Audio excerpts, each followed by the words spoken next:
Hi అండి. ఇవాళ ఇంట్లోనే పిజ్జా తయారు చేద్దామని నేనైతే ఒక బౌల్లో ఒక స్పూన్ డ్రై ఈస్ట్ తీసుకున్నాను. దానికి ఒక స్పూన్ షుగర్ కూడా వేసుకుంటున్నాను. మనం ఈస్ట్ తీసుకున్నప్పుడు కంపల్సరీ ఈస్ట్కి ఒక స్పూన్ షుగర్ అయితే యాడ్ చేయాలి. అప్పుడే అది బాగా యాక్టివేట్ అవుతుంది. ఎందుకంటే అది దానికి ఫుడ్ లాగా అనమాట షుగర్. అది తీసుకుని బాగా అయితే యాక్టివేట్ అవుతుంది. ఇప్పుడు ఈ పిజ్జాకి తగినంత సాల్ట్ కూడా వేసేస్తున్నాను, పిండికి తగినంత సాల్ట్ కూడా వేసేసి వామ్ వాటర్ పోసేసి మనం మూత పెట్టేసి 15-20 నిమిషాలు పక్కన పెట్టేయాలి. చల్లటి వాటర్ కానీ వేడి వాటర్ కానీ వేస్తే ఈస్ట్ యాక్టివేట్ అవ్వదు, చనిపోతుంది. వామ్ వాటరే వేయాలన్నమాట, గోరువెచ్చటి నీళ్ళు. ఇప్పుడు మూత పెట్టేసి 15-20 నిమిషాలు దాన్ని పక్కన పెట్టేయాలి. మనకి పైనంతా కూడా ఇలా నురగగా వస్తుంది. అలా వస్తే మనకి ఈస్ట్ యాక్టివేట్ అయినట్టు అనమాట. దీంతో మనం చక్కగా బ్రెడ్ చేసుకోవచ్చు, పిజ్జా చేసుకోవచ్చు, అన్నీ చేసుకోవచ్చు డ్రై ఈస్ట్ ఉంటే ఇంట్లో. మనం ఇప్పుడు పిజ్జా గోధుమ పిండితో చేసుకోవచ్చు, మైదాతో చేసుకోవచ్చు. గోధుమ పిండితో ఒక డిఫరెంట్ టేస్ట్ వస్తుంది, కొద్దిగా డిఫరెంట్గా ఉంటుంది. మైదా వేస్తే ఏంటంటే మనకు అచ్చం బయట దొరికే పిజ్జా లానే ఉంటుందన్నమాట. ఇప్పుడు పైన అంతా కూడా నూనె వేసేసి కొంచెం స్టిక్కీగానే కలుపుకోవాలి, చేతికి అంటుకుంటున్నట్టుగా. మరీ చపాతీ పిండిలాగా పూరి పిండిలాగా అయితే కలపకూడదు, చేతికి కొద్దిగా పిండి అంటుకోవాలి. ఆ విధంగా కలుపుకుని పైన నూనె రాసేసి కాస్త వేడిగా ఉన్న ప్రదేశంలో పెడితే చక్కగా ప్రూఫ్ అవుతుందన్నమాట. మాకు ఇవాళ అయితే బయట బాగా వానగా పడుతుందన్నమాట. ఎందుకంటే మాకు ఇక్కడ హరికేన్ ఉంది. 2-3 రోజుల నుంచి కూడా బాగా వర్షాలు అయితే పడుతున్నాయి. పిల్లలకు కూడా స్కూల్స్కి సెలవులు ఇచ్చేసారనమాట, వానలు పడుతున్నాయని. సో ఈ పిజ్జాకి మొత్తం పిజ్జా సాస్ అన్నీ కూడా నేను ఇంట్లోనే తయారు చేస్తాను. పిజ్జా సాస్ కోసం అయితే నేను ఇప్పుడు టొమాటోస్ని కట్ చేస్తున్నాను. టొమాటోస్, క్యారెట్స్, కొద్దిగా 4-5 రెబ్బలు వెల్లుల్లిపాయి, మనకి ఎండుమిరపకాయలు ఉంటాయి కదా, ఆ ఎండుమిరపకాయల పౌడరు వేసేసి నేనైతే ఈ పిజ్జా సాస్ అయితే తయారు చేస్తాను. దానికోసం అయితే టొమాటోస్ కట్ చేస్తున్నాను.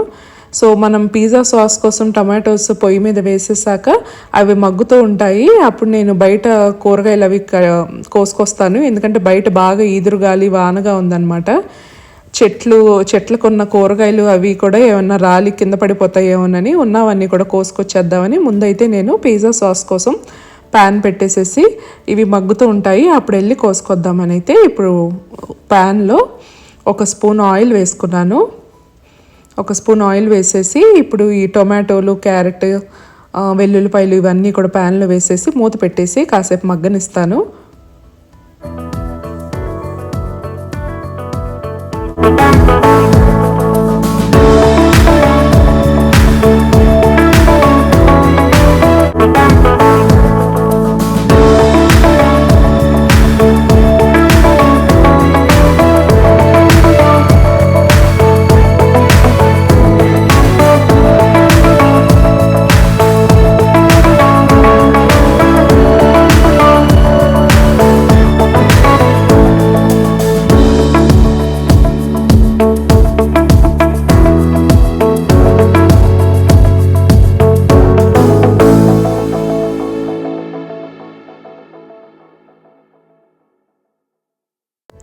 నేనైతే ఇక్కడ ఒక లార్జ్ సైజ్ పిజ్జా తయారు చేయడానికి 2 మీడియం సైజ్ టొమాటోలు, ఒక క్యారెట్, 2 ఎండుమిరపకాయలని పౌడర్ చేసి పెట్టుకున్నాను. ఆ 2 ఎండుమిరపకాయల పౌడరు, 4-5 వెల్లుల్లిపాయలు, కొద్దిగా సాల్ట్ వేసేసి మూత పెట్టేసి దీన్ని మెత్తగా మగ్గనివ్వాలి.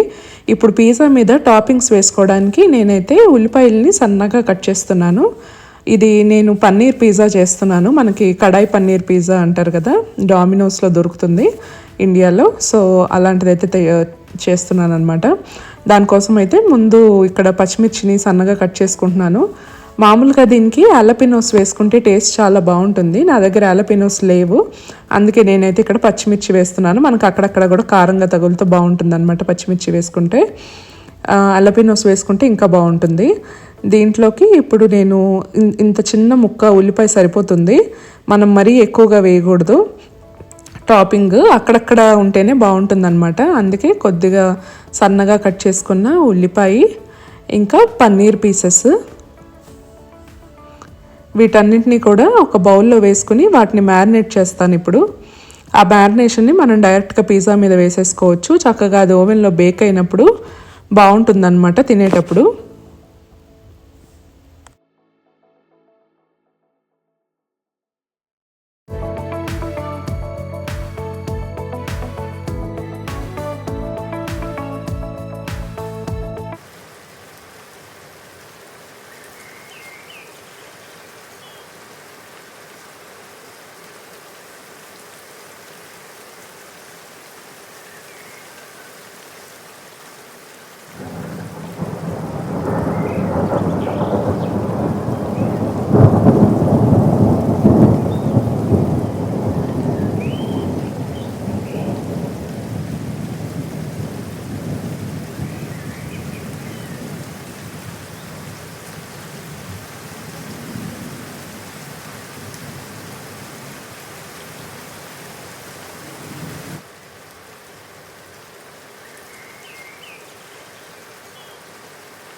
ఇది తర్బూజా కాయ అండి. మనకి ఇక్కడ బయట బాగా మబ్బు పట్టేసింది కదా, అందుకే మీకు చీకట్లో సరిగ్గా కనపడట్లేదని నేను మళ్ళీ ఉదయం పూట వీడియో తీశాను. ఇప్పుడే తర్బూజా కాయలు రావడం స్టార్ట్ అయ్యాయి అన్నమాట. చక్కగా పెద్ద సైజులోనే వస్తున్నాయి కాయలు. ఇప్పుడైతే మనకి టొమాటో, క్యారెట్, వెల్లుల్లిపాయ అన్నీ కూడా మగ్గాయి. నేను ఇప్పుడు పన్నీర్ని చిన్న చిన్న పీసెస్గా కట్ చేసుకుని దానిలోకి సన్నగా కోసిన ఉల్లిపాయలు, పచ్చిమిర్చి కూడా వేసేసుకొని దీన్ని ఇప్పుడు మ్యారినేట్ చేసుకుంటాను. దీనిలో నేను కొద్దిగా సాల్ట్, కారం, కొద్దిగా పసుపు, ఇంకా ఒక స్పూన్ పెరుగు వేసి మ్యారినేట్ చేస్తాను. మనకి కడాయి పన్నీర్ పిజ్జా టేస్ట్ వస్తుందన్నమాట. కొద్దిగా చిటికెడు గరం మసాలా కూడా వేసుకుంటున్నాను. ఇవన్నీ వేసి చక్కగా మ్యారినేట్ చేసేసి మనం పిజ్జా మీద టాపింగ్ లాగా వేసుకుంటే టేస్ట్ చాలా బాగుంటుంది.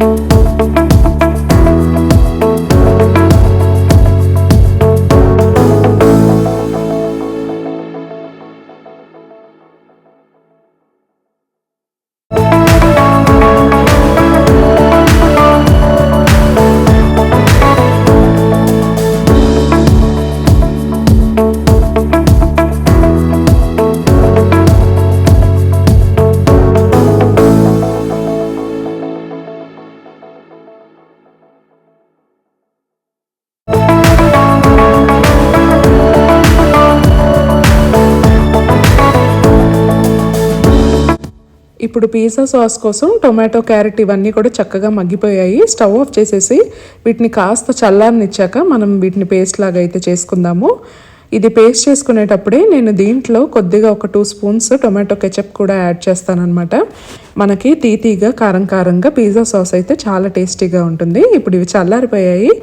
మిక్సీ జార్లో వేసేసుకుని దీన్ని మెత్తటి పేస్ట్ లాగా అయితే చేసుకోవాలి.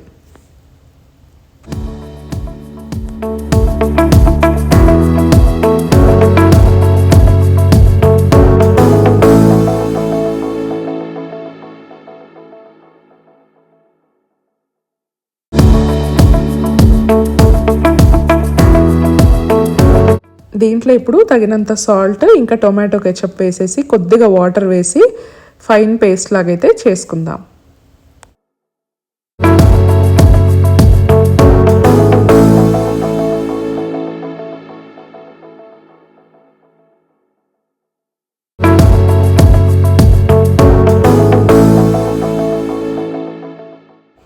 ఇప్పుడు పిజ్జాకి సాస్ రెడీ అయ్యేలోపు ఓవెన్ని 350 డిగ్రీస్ దగ్గర ప్రీహీట్ చేసుకోవాలి.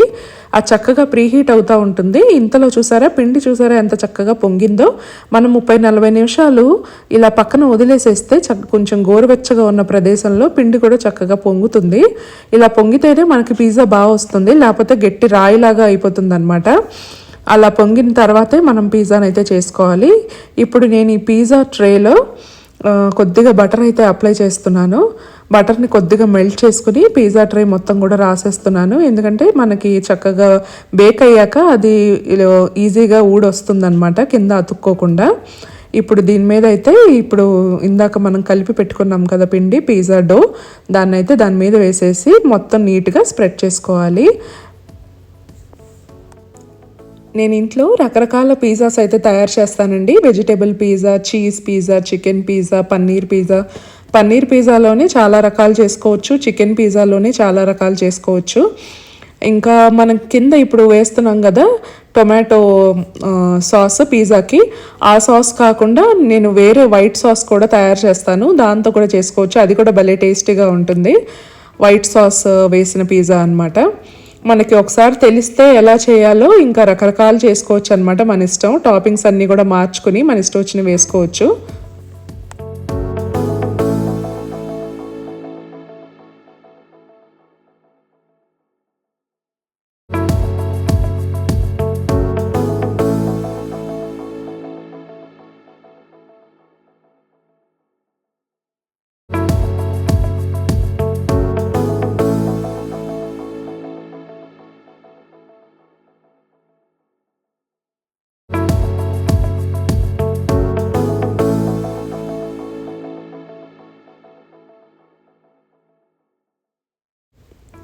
ఇలా చక్కగా ఒత్తేసేసుకుని అంత ఈవెన్గా ఒత్తుకోవాలన్నమాట పిండిని.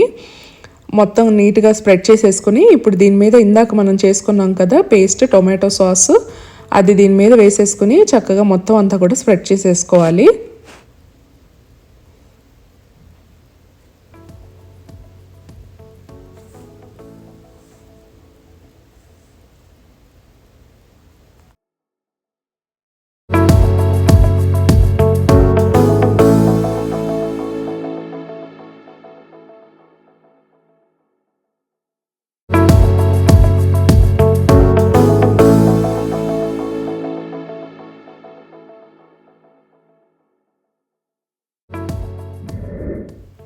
ఇప్పుడు మనం దీని మీద టాపింగ్స్ వేసుకోవాలి. నేను ఈ పిజ్జాకి హాఫే వేస్తున్నాను అనమాట టాపింగ్స్, ఇంకో హాఫ్ చీజే వేస్తానమాట. అటువైపు చీజ్ పిజ్జా, ఇటువైపు మనకి పన్నీర్ పిజ్జా అనమాట. ఎందుకంటే పిల్లలు ఇవన్నీ టాపింగ్స్ వేస్తే తినరు కాబట్టి నేను ఇటు సైడే వేస్తున్నాను అనమాట. ఇటు మనం చక్కగా టాపింగ్స్ అన్నీ కూడా యాడ్ చేసేసుకుని అటు సైడ్ ఖాళీగా వదిలేసేసి అటు జస్ట్ చీజ్ వేసుకుంటే అటు చీజ్ పిజ్జా రెడీ అయిపోతుంది, ఇటు మనకి పన్నీర్ పిజ్జా కూడా రెడీ అయిపోతుంది. సో ఈ టాపింగ్స్ అన్నీ వేసేసాక ఫైనల్గా అయితే దీని మీద మోజరెల్లా చీజ్ యాడ్ చేసేసుకుంటాను. ఈ లోపు మనకి ఓవెన్ 350 degrees దగ్గర ప్రీ హీట్ అవుతూ ఉంటుంది. తర్వాత ఈ పిజ్జా తీసుకెళ్ళి మనం ఓవెన్లో పెట్టేసేసి ఒక 25 to 30 minutes ఓవెన్లో వదిలేసేస్తే మనకి చక్కగా పిజ్జా బేక్ అయిపోయి బయటకు వచ్చేస్తుంది.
చూసారా బేక్ అయిపోయాక పిజ్జా ఎంత బాగుందో చూడడానికి. మనకి బయట పిజ్జా కన్నా కూడా చాలా టేస్టీగా ఉంటుందండి, ఎందుకంటే మనం అన్నీ కూడా ఇంట్లోనే తయారు చేసాం కాబట్టి. ఈ పిజ్జా సాస్ కూడా మీకు డిఫరెంట్ టేస్ట్ ఉంటుంది బయట పిజ్జా సాస్ కన్నా కూడాను. ఇప్పుడైతే నేను దీన్ని పీసెస్గా కట్ చేస్తున్నాను సర్వ్ చేసుకోవడానికి. నా దగ్గర పిజ్జా కట్టర్ లేదు, అందుకే ఈ నైఫ్తో అయితే దీన్ని మనం ట్రయాంగిల్ షేప్లో కట్ చేస్తున్నాను అనమాట. మనకి తినేటప్పుడు చక్కగా పన్నీర్ పీసెస్, ఆనియన్ పీసెస్ తగులుతూ ఆ వేసిన సాస్ ఎంత బాగుంటుందో టేస్ట్. ఇంట్లో తప్పకుండా మీరు కూడా ట్రై చేయండి. పిల్లలకి చక్కగా హోమ్ మేడ్ పిజ్జా అయితే ఇవ్వచ్చు అనమాట. మనం ఎప్పుడు కాకపోయినా అప్పుడప్పుడు ఎప్పుడైనా తినాలనిపించినప్పుడు ఇలా ఇంట్లో తయారు చేసుకోవచ్చు పిజ్జాని.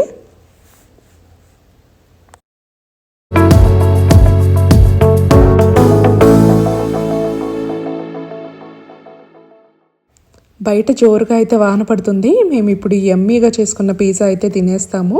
సరే అండి, మరో మంచి వీడియోతో మళ్ళీ మిమ్మల్ని కలుస్తాను. అప్పటి వరకు ఉంటాను. బాయ్.